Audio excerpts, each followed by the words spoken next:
किंतु उन्हें समक्ष समझौता का प्रस्ताव रखने की उसकी कोई योजना नहीं थी।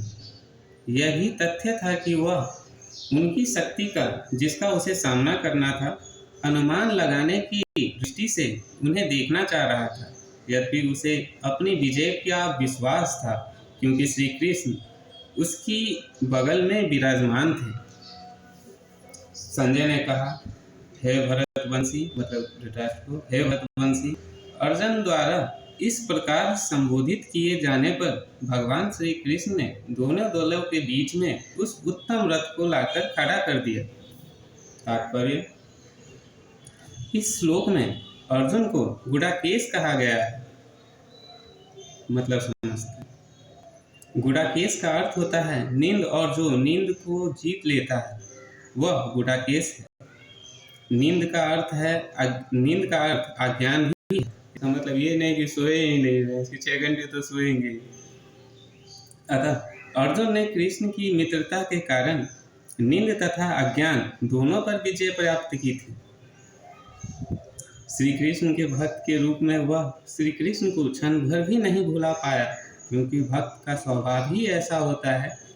यहाँ तक कि चलते अथवा सोते हुए भी श्री कृष्ण के नाम, रूप, गुण तथा लीलाओं के चिंतन से भक्त कभी मुक्त नहीं रह सकता।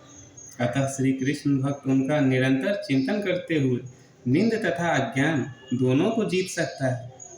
इसी को कृष्ण भावनामृत या समाधि कहते हैं। समाधि मेरे ख्याल से इसे नहीं कहते हैं, क्योंकि समाधि कहते हैं वो तो दुनिया से दूर चला जाता है। कृष्ण भावनामृत मतलब तो वो हुआ ना जिसमें वो सारी चीज़ें करते हैं जो कृष्ण को पसंद हो, जैसे गायों की सेवा करना, लोगों से घुल मिल के रहना, सबको अपना समझना, अपने आप को राजा ना समझ करके सबके बराबर समझना, उसे कृष्ण भावनामृत कहते हैं। और समाधि अवस्था तो वो अवस्था होती है जिसमें दुनिया से पूरी दूर ही हो जाए, मतलब दुनिया से कोई लेना देना नहीं, अपना बाहर जाकर के पूरा मतलब भगवान में शून्य में विलुप्त हो जाना।